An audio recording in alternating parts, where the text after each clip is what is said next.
Om Sthapakaya cha dharmasya sarvadharma sarupine avatara varishthayo Ramakrishnaya te namaha. Om Shanti Shanti Shanti. Today our topic is Ramakrishna order, its inspiration.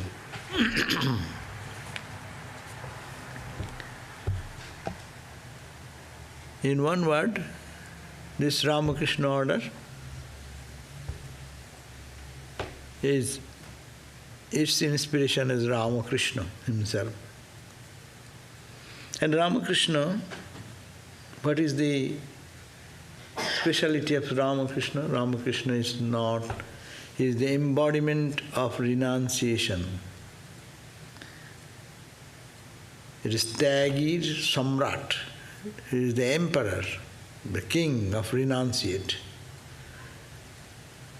Every spiritual organization in the world religion, a crown at its head, there will be some personality, which is an embodiment of renunciation. That foundation of every spiritual organization is with such people of extraordinary caliber, where they are established in that total detachment and in negative way, in positive way, deep attraction, deep yearning for God and God realization. They live that life, and they live a band of followers who build their life in their light, and they become the future carrier of the message, and the tradition continues to redeem the people of the world. So this Ramakrishna order, as in the ancient time we hear that this spiritual ideal manifests only where there is detachment and love for God. In other words, total renunciation from the world and worldliness. Upanishad says, Mahanarayan Upanishad, Tyagenoike mem amritattamana shuhu. Only tyago, renunciation, detachment. Only one path to lead to the path of immortality, nectar-like absolute blissful state. That is the only path, Tyageno eka. Gita Bhagavad Gita says, Tyagat shanti anantaram. The shanti, the peace that comes in life, it is because of that detachment and renunciation. Anantaram. And we find that in some Upanishad, Narad Pancharatro, Taktva lokangscha vedangscha, give up the identity with the world and worldliness. And even the Vedas, the injunctions of the rituals of the Vedas, Vedangscha. And of course, Vishayani Indriyanicha, the senses and the sense objects. Atmani eva sthito jastu, who can establish himself or herself in that Atman, sajati paramam gatim. He or she enters into the life of immortality, the supreme goal. Therefore, the journey in spiritual life, as is prescribed in the traditional Sanatana Dharma, is to reach that state of perfection, that reach that state of absolute blissful state of self-realization, where this world vanishes. The world vanishes in the way we see the world, but world reappears in the form that it is only permeated with consciousness. It is all God. That is the vision comes. It is detachment from the mundane, the attachment to the eternity. But where shall we find this path where this ideal can be reached? Therefore we find that in every spiritual tradition, there is Rama. Though there is no organization like Christianity or Buddhism or any other, but Rama tradition is there. Extraordinary life of detachment and totally absorbed in the self, how to live a life that carried the whole India for thousands of years. Rama is still now vibrant in the heart of people. Rama's renunciation, Rama's detachment inspires people to lead a spiritual life totally intoxicated in God. Rama, Rama, Rama. If you go, Ramayat sadhus, those who are followers of Rama, see how intoxicated they are in the name of Rama, and they get freedom from all bondage. We find Krishna, though there is no such organization as I am saying, like Buddhism or even Ramakrishna order like that, but there is Krishna devotees. Go and see how they are crying and weeping in the name of the Lord, and how they are spiritually thrilled in the presence of the feeling of the presence of the Lord Himself. Buddha, we find, look at the life of Buddha. Buddha is who? Buddha actually renounced everything. He's an embodiment of renunciation, detachment, and finding the suffering in the world and to find out the way to get out of it. And that is only way of renunciation. And that's why renunciation is the core point. Don't get afraid with the word renunciation. As I said, renunciation has two aspects. Don't look at the negative aspect. Renunciation means giving up what is mundane, accepting what is eternal. So renunciation has no meaning if only frustrated people maybe renounce it. No, that is not renunciation. Frustration is not renunciation. Frustration is not, I want something, I didn't get it, I'm frustrated. Renunciation, I don't think there is any value in this mundane. I got something higher, and that abiding, that is something perpetual. So that is the meaning of renunciation. So renunciation is intense love for God, intense accomplishment is the spiritual truth, and detachment from what is momentary and temporary. So here we find the Buddha has built up the life of renunciation, and he created this whole organization.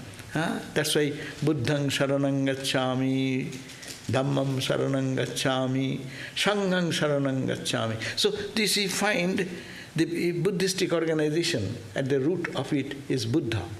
Buddha, the embodiment. If you think really, it is a wonderful idea. Renunciation is a word abstract, very abstract. Detachment, love for God, this, that, it's just imagination. In the mind we can think like that. Of course, those who practice, they can feel a little touch of that. But it's very difficult. It's a theoretical idea. Renunciation, something in the mind. But what is that renunciation? But that renunciation, that's why you see, if the renunciation becomes concretized, could you imagine renunciation becoming concretized? And that concretized form is Buddha.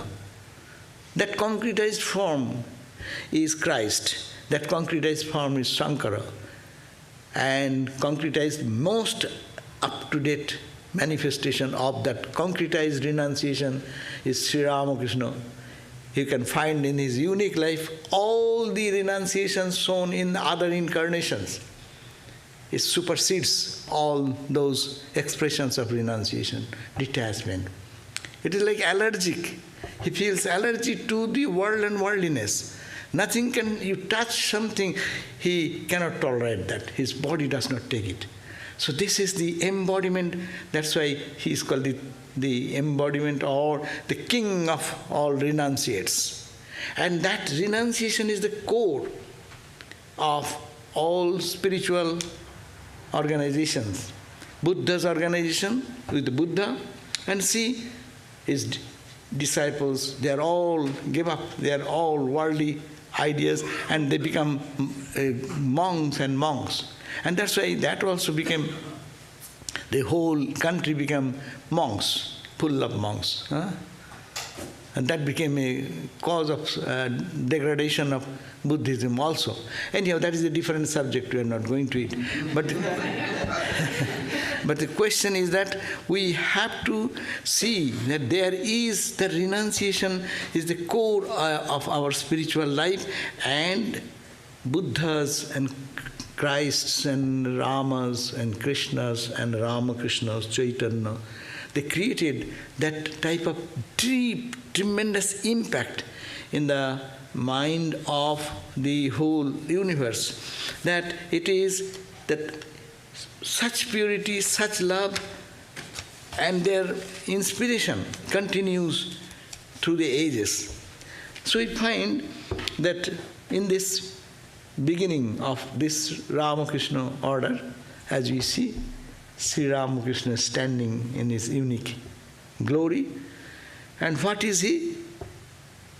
He's a very poor person, physically, monetarily, wealth-wise, worldly sense, and education, didn't go to school even, but created such impact of love for God, intense love, as if the whole spirituality is condensed in his life. That's why Swamiji said, no, Roman Rolla said, no, the thousands of years of spiritual practices are mingled into the life of Sri Ramakrishna. And that is all detachment from world and worldliness. Now, this Ramakrishna is the source of our Ramakrishna order's beginning, that we know. And how it happened, we all know. Ramakrishna is God intoxicated, and he does not understand anything but God. And then he was searching for pure souls who will be totally dedicated and pure to accept his feeling that God realization is the goal of life, and it is to be done here and now and here. And it is not a talk of some intellectual debate. It is a question of realization, and it can be done it here. And he was searching for such people. And then he fell sick. And the sickness, the cause of sickness is explained this way, that it is to make those peripheral devotees to go away. Those who are in inner circle, they will stay. Because there is a concept, if you are God, why you suffer? Why not you cure yourself? Your cancer can you not cure? You are God yourself. So what power you have? So naturally those people who came for those seeing this miracle, a magic show, so they gradually left. As many left Christ, so similarly Ramakrishna. So the external circle, peripheral people, they left. There lived some few genuine spiritual seekers. Naren, Rakhal, Baburam, that pure souls. And they fell in love with Ramakrishna. What is the attraction of Ramakrishna?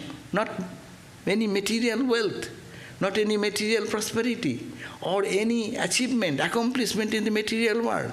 It is only spiritual life and spiritual vision and experiences. And that was the attraction for these. And they fell in love with Ramakrishna. Ramakrishna is the person mingled with the spiritual ideal, what he is projecting, the tremendous renunciation, tremendous love for humanity, tremendous love for everyone to redeem their and take their sins and to free them from all bondage. And he saw enormous examples before their life, all these young boys saw, and they dedicated themselves for the service of Sri Ram. That time there is no organization idea, but it is the organization started there, centering around Sri Ramakrishna. All these boys who are going to schools and colleges, they left their studies, they are only serving him and being with him day and night, though Sri Ramakrishna is in excruciating suffering of the cancer and such painful situation, but he's talking constantly of God and God realization and giving them the touch of spirituality. By touch, by talk, by glance, this realization is given. That's the power of tremendous renunciation of Sri Ramakrishna. And then that spirit have been taken up by these young people. And then We know they gave up their, and all the parents, they are very unhappy with these children, young boys, give up their studies, and they are all following Ramakrishna day and night. And then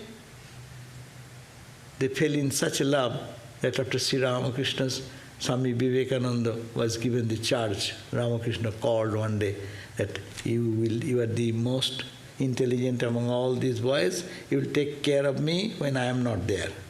So, and nurtured them so that they become spiritually advanced more and more. So that is the way the Ramakrishna order was created. Penniless people falling in love with God, intense love with God, giving up all worldly duties, responsibilities, and intoxicated in God consciousness. This is the way the organization started. And then we find this month is Christ. So we are trying to link this connection. Inspiration is Ramakrishna. Secondary inspiration is the Christmas day, what happened. So I am coming to that story. Sri Ramakrishna passed away. And then all the boys scattered, they left. And again, Ramakrishna came into the vision of Naren. And their householder devotee who is to pay for Sri Ramakrishna's expenses. So they started Baranagar monastery. And being after 2 months, they got an invitation from Baburam Maharaj's brother, mom, Matangani Devi, and to visit them in the village of Baburam's birthplace. And there, these boys were inspired. Swami Vivekananda was the leader. They talked of the Master day and night, thought of him. And the thought of Sri Ramakrishna was the uppermost in their minds. The whole place became surcharged with a spiritual renunciation. When in Nagpur, I am reading from Swami Gambhirananda Maharaj's book. Naturally, the bond of brotherhood was forged here indissolubly. Dissolved. That means very deeply. It was an organic question that could escape nobody's notice, and everyone was caught into its spell. It could not be otherwise, for the Master who had united them at Dakshineshwar, Shampukur, Kashipur, was still a living presence working through them. He who had lived the flesh and blood as Sri Ramakrishna was now about to reincarnate himself in this monastery when they are doing these spiritual practices. All this took tangible shape one night near an open-air fire of a huge log lighted in the compound of the house. It is talking about Atpur, the village. Swami Vivekananda and other 8 young boys of monks, future renunciate, they went and they are leading intense spiritual life under the inspiration of Swami Vivekananda and Sri Ramakrishna, of course, in the core. And then late in the evening, the young aspirants had gathered round it. They made a dhuni fire, collecting some firewood, and put that fire and gathered around that, and they used to meditate. And evening, the young aspirants had gathered round it with prayerful hearts under the canopy of a starlit winter sky in a setting of ineffable peace. And they started meditating, and that meditation lasted long.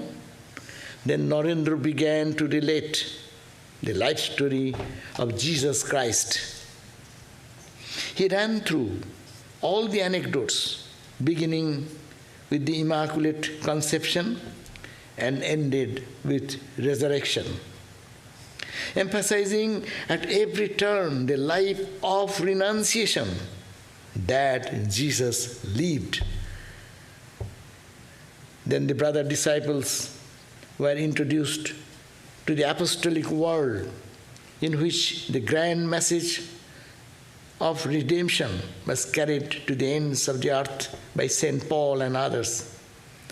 And in an inspired voice, he exhorted them to be apostles themselves, to carry abroad the new message for the uplift and salvation of mankind till they rose up in their body with a blazing fire in front and shining stars above as their witness, to place themselves to life of renunciation. So this is a great inspiration, and that is the formal oath-taking, you can say, of the monastic tradition or monastic organization to establish. So you can imagine a village environment, the winter sky, this period of time, all the stars are bright stars in the sky, and they put a dhuni fire and all seated around and deeply putting ashes in their body, and they're meditating deeply, and Swami Vivekananda is just inspiring them. Suddenly he started, after meditation at the midnight, then he started talking about Christ's birth, immaculate birth, and his every step of his life's journey until the end of resurrection. And then after that, what happened? How crucifixion has happened, and he woke up, and his disciples, apostles are built, and how the message of Christ went on, and how the apostles got into trouble for spreading that message, no? That intense feeling Swami Vivekananda is, and he was unoblivious. He was not oblivious about that day, what night, because they were in the village, they have no calendar or anything. Days goes on. And later they could understand, oh, it was 24th of December. It's the birth of Christ. So you see, the fire of renunciation, how it's spontaneously connected. Ramakrishna flame and Christ flame are not too different. The same fire in Christ, the same fire in Sri Ramakrishna. The same spiritual entity appeared for the good of humanity. So we find that inspiration is the same in all religion. Only the responsibility is to follow their instruction and to make the life established in the light of the life as demonstrated by Christ, Buddhas, Ramas, and their apostles. So we find that this is the inspiration, that I am going back again to the inspiration. What is the inspiration? Inspiration is for God. Inspiration for renunciation. He said, and they took the resolution that they will not go back home anymore.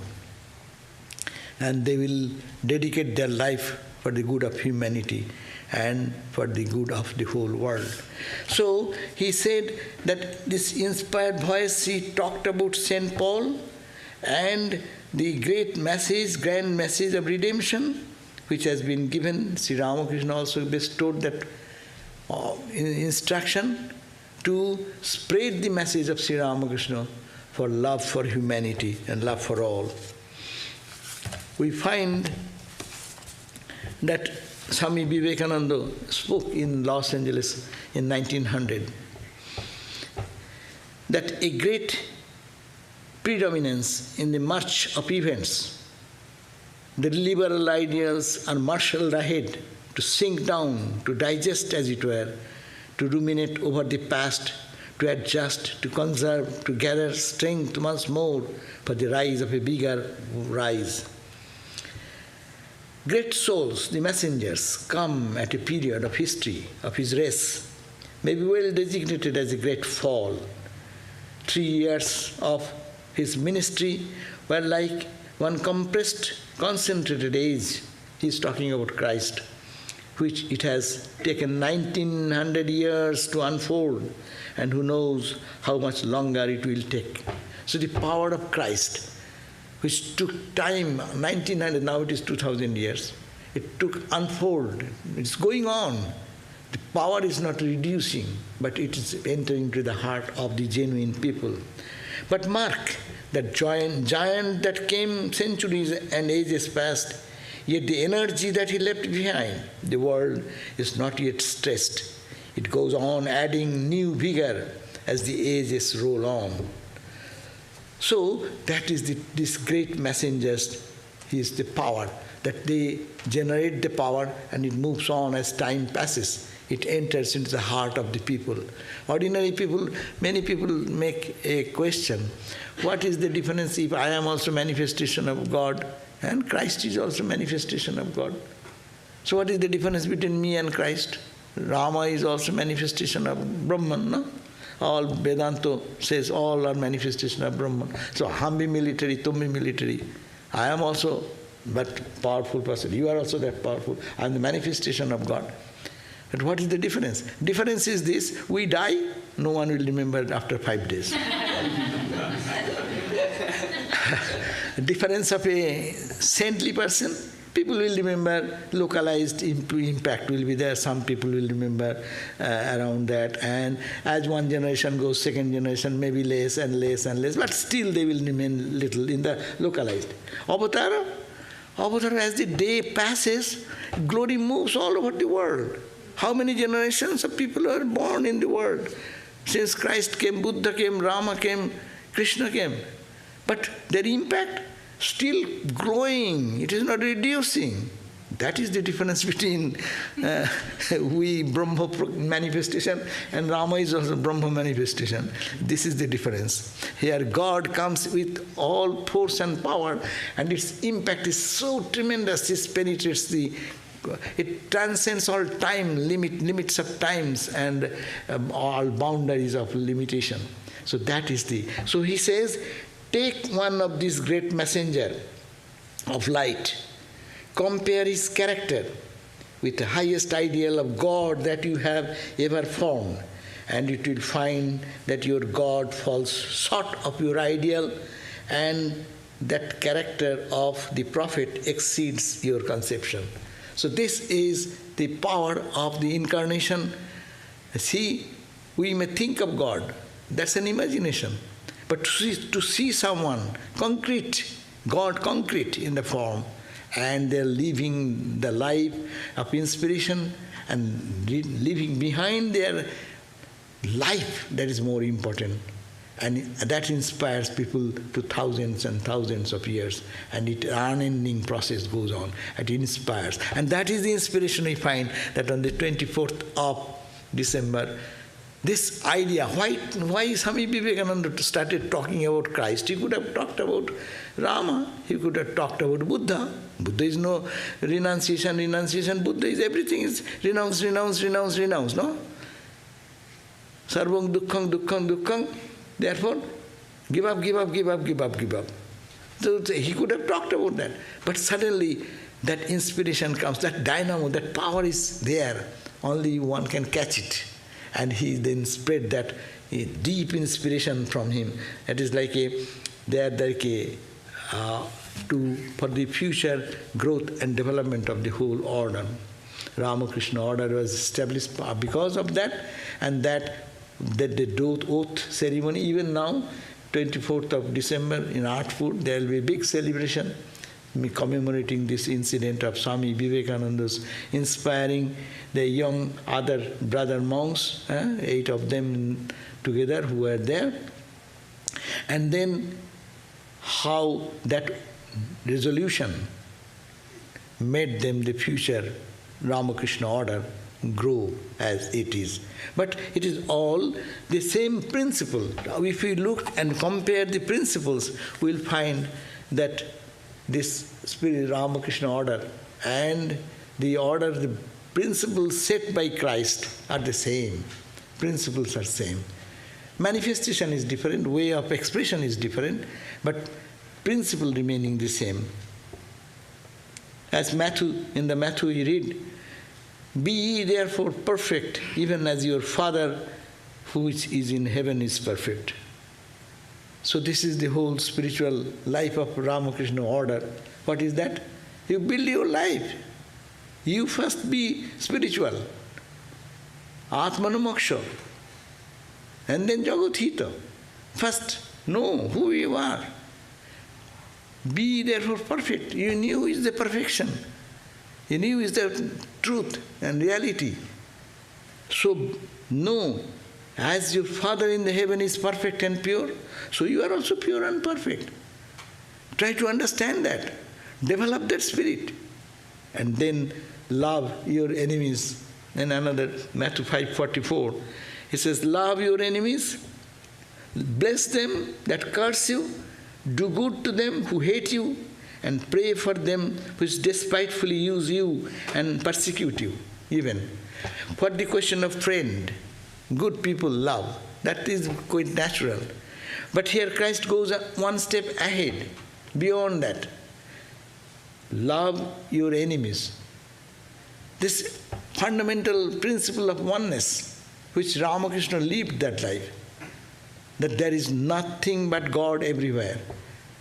Your friend or your enemy, it is your all high Vedantic truth. Here it is given that same principle. What I want to compare these ideas, that you find that it is the same principle manifesting in a different way.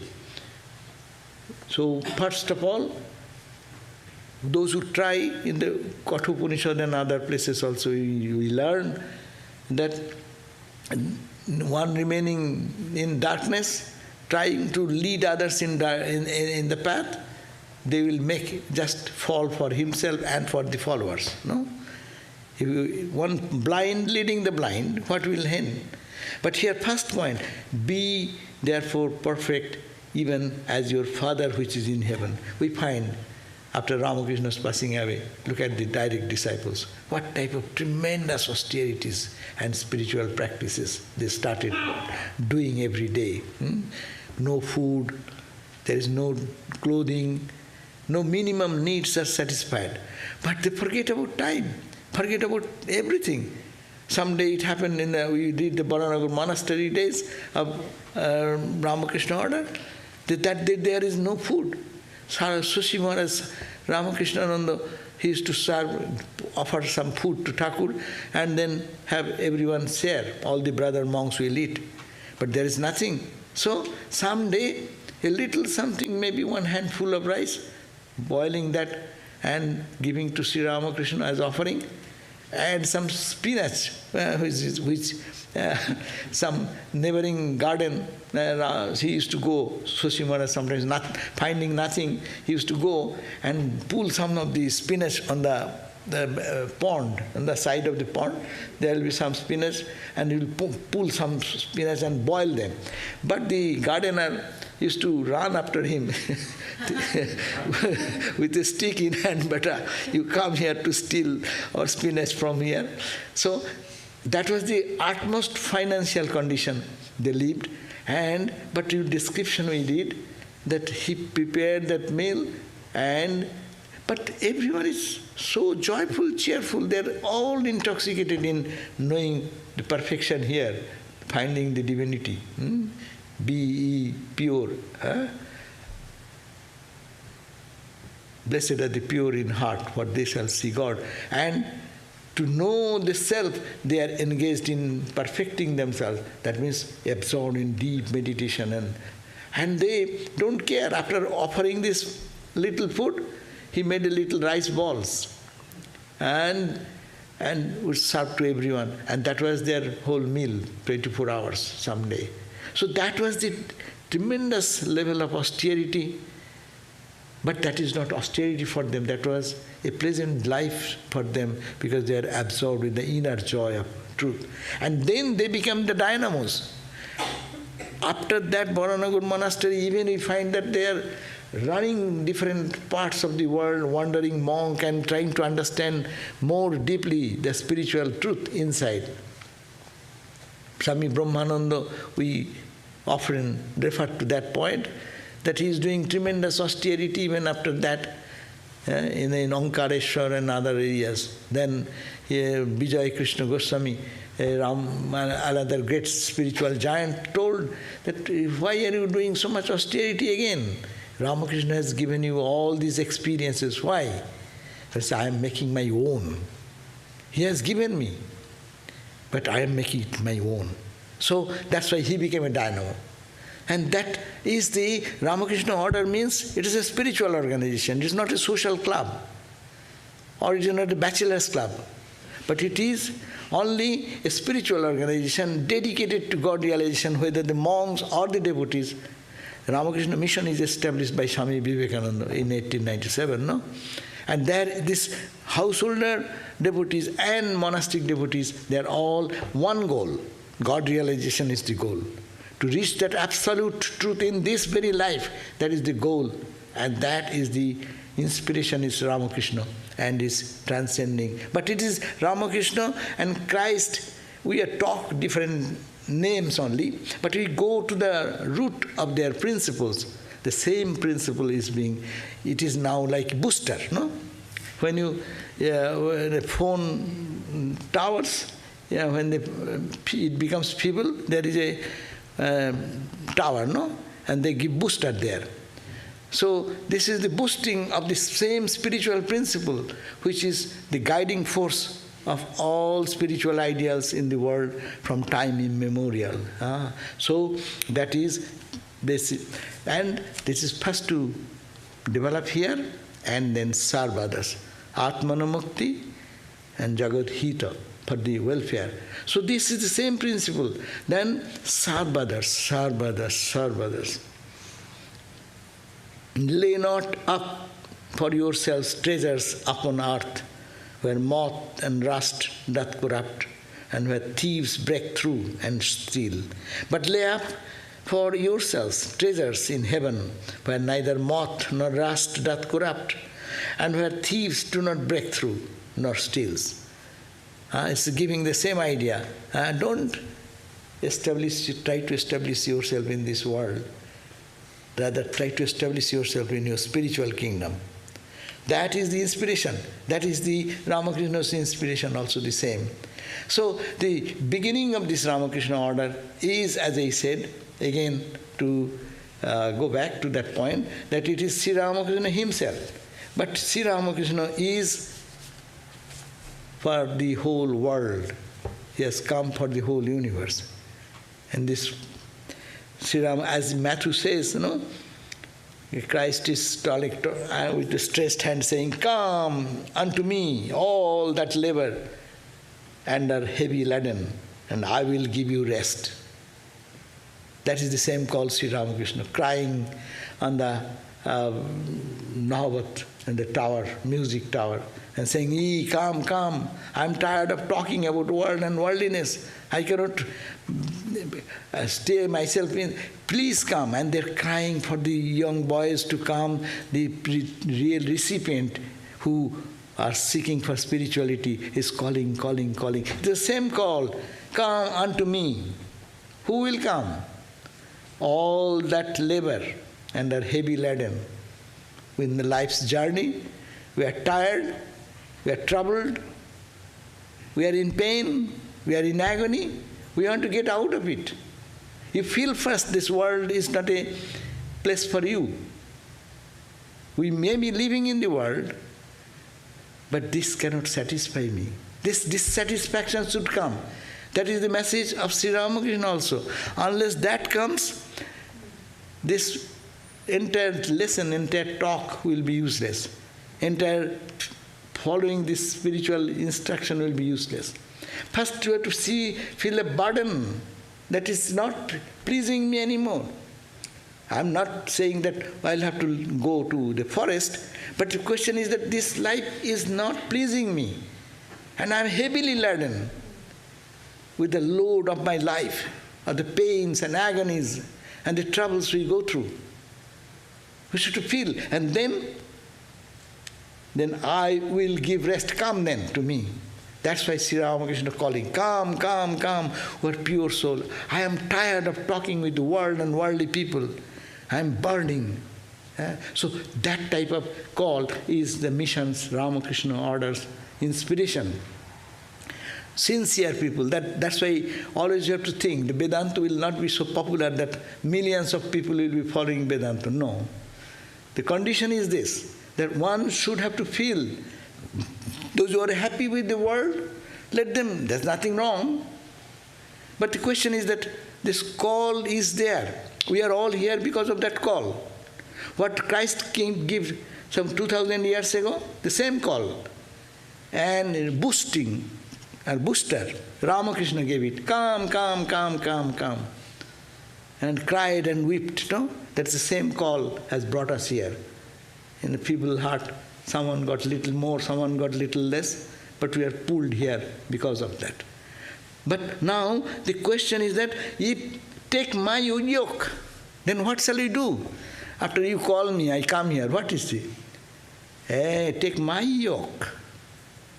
Do for God. Whatever you are doing, serve God. Ramakrishna said, this is the Vedanta philosophy, no?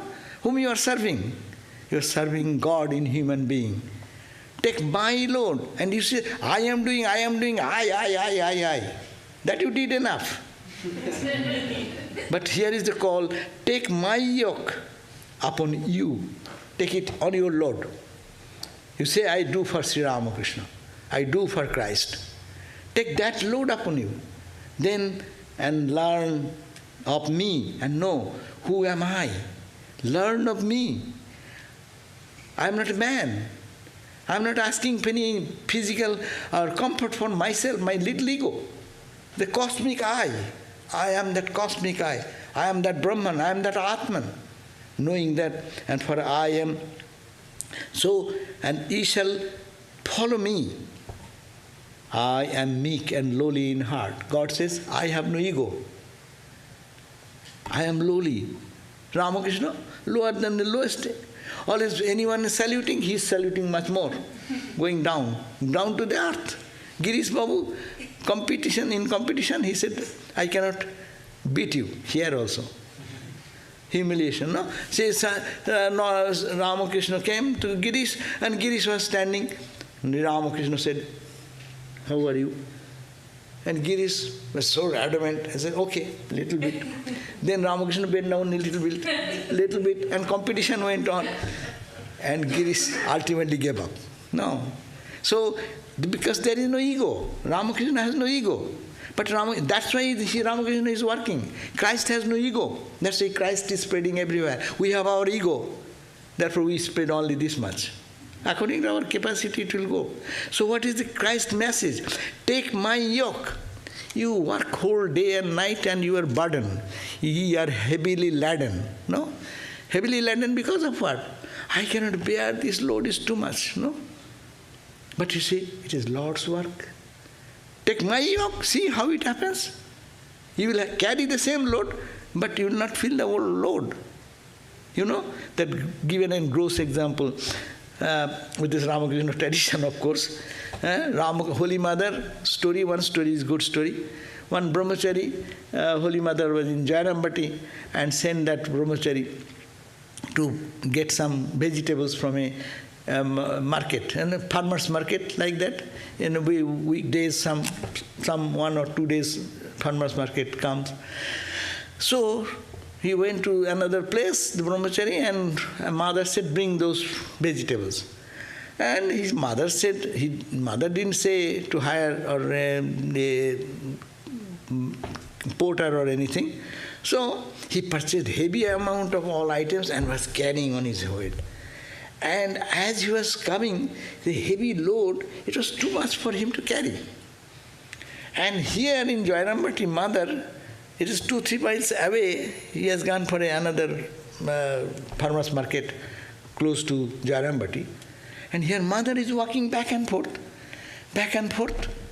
And mother is saying, oh, why did I not ask him to take some porter? Why did I? And mother's eyes are becoming reddish. And ultimately when the boy came, but suddenly the brahmachari who was carrying the load, he felt his load is there, but no feeling of load. He felt no load on his head. This is miracle, I will say miracle. No, we don't talk about miracle. But just I am saying the similarity, my yoke, it is a very fine word. My yoke upon you, and is much, for my yoke is easy and my burden is light. I am trying to just give an example of that. This is the Ramakrishna origin. Origin is egolessness, origin is surrender, origin is doing God's work versus my work. When, see, this brahmachari went to follow Holy Mother's order. Okay, purchase my vegetable. For whom? Not for her. All the guests will come, she will cook and feed everyone. That's the purpose. There is no ego. And then she sent it. She could understand the pain of that brahmachari who is carrying the heavy load, which is difficult for him to carry such heavy load. But mother didn't say so, he carried. My load, carry. Don't doubt, don't question. See what happens. And then he suddenly felt the load is gone. He is carrying the load, but he does not feel it, something is. And then mother is taking the load, and mother is passing back and forth, and her eyes are becoming red, and she is talking to herself, why did I not ask him to hire a porter?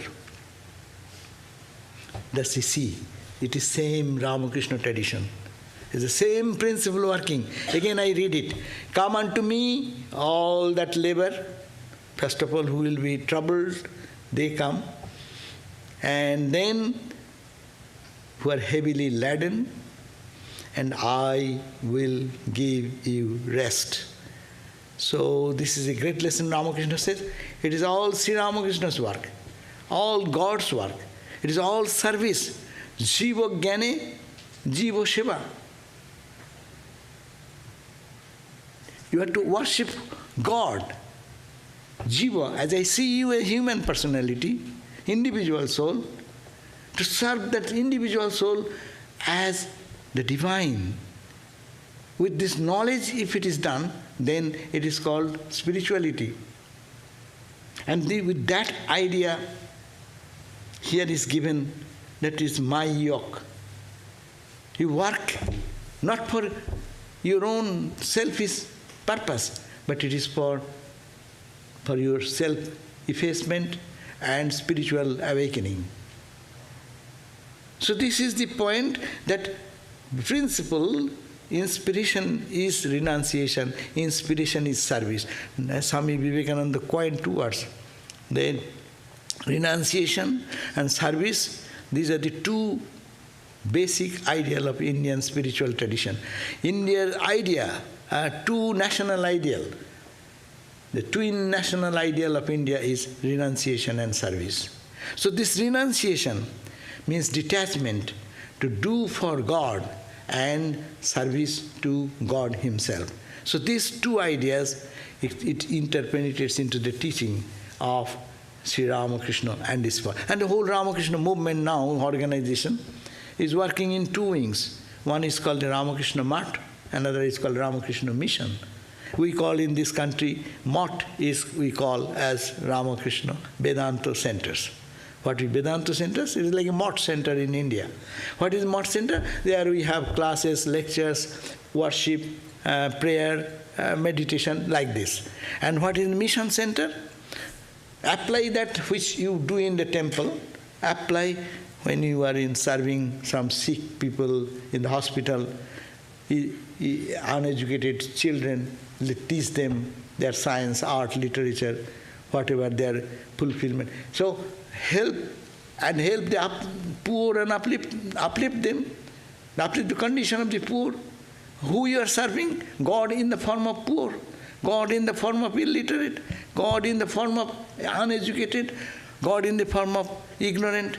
Just help them, and by that way you lift yourself. So dual purpose of self-development, that is the Ramakrishna lived for that. His whole life, we find that Ramakrishna's direct disciples started these activities of orphanage and other things there. The inspiration is unique inspiration. suppose in any orphanage, any orphanage is running, so a small boy is there, so someone is taking care of them, they are bathing, they are cleaning, everything is done.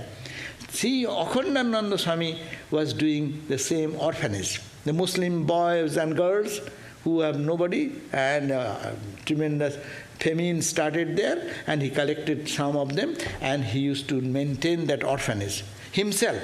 What he used to do? He used to bathe these children with the water pouring, and she used to say mantra, Sahasra Sirisha Purusha Sahasraksha Sahasrapat. Oh my God, we do it in the temple. When we pour water to bathe the Lord, this is the mantra. That Lord who resides in thousand of heads sees in the whole world. In thousand hands he works. In thousand eyes he sees. And he is worshipping that. It is not orphanage. It is not a homeless boy or a girl.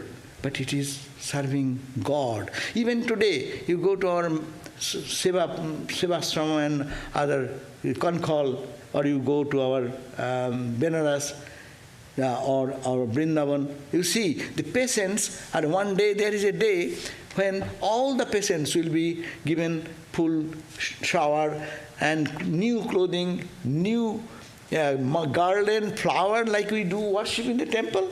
The head Swami and other Swamis will come. They will offer flower at their feet. They will put garland and wave incense, give sweets, like you are serving directly God. That is the Ramakrishna organization, and behind this is this inspiration of renunciation and detachment and love for God. God realization is the goal, and that inspiration I am linking to it Christ, because it is only Christmas time. That's why we see how they are similar and how the same message is flowing through. Only we don't catch the central theme, and we struggle in the periphery of how one is worshipping, how is one proselytizing, and this and that. But that is not the religion. Proselytizing is not the religion. Proselytizing, the heart is the question. Change is here. Transformation is here. And to see that I am blessed to serve God, Lord, in that particular, in our every aspect of our human life, we are serving God, and God to bring this is the practical Vedanta, which has been the principle of this Ramakrishna order. So inspiration is again Ramakrishna. Ramakrishna's tremendous renunciation, tremendous detachment, tremendous love for God, and we, the followers of this tradition, we should have love for God and service to God. So this should be the twin ideal, which is the inspiration for this Ramakrishna movement. Thank you all.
I have. Next Sunday, Swami Medhananda will be speaking. His topic is, did Sri Ramakrishna really practice Christianity? That is the question. So, now I will end with a chant. And first we'll greet you all, and then we have question answer session. And other classes, as class days are going on, but I am thinking that 4:30 class is too much to do. I am thinking what to do with this month I'll do, but from January we'll have to think about that. But anyway, the Tuesday, Wednesday classes are all similar, and next Sunday is the Vedanta Swami speech. Om Madhura Sharala Bhakkoi Ishatattam Prakashya Krusagata Parisheshopi Ishaputra Amritojaha Tamati Sayang Pavitrang Merijang Lokabannam Parama Prema Murting Dinanathang Bhajama. Om Shanti Shanti Shanti. I bow down to Christ, who gave the truth of God in the simple and sweet words, who is immortal, though crucified, who is purity incarnate, the Son of Mary, friend of the lowly, Lord of the masses, and love personified. We offer our salutation to him. Om, peace, peace, peace be unto us all.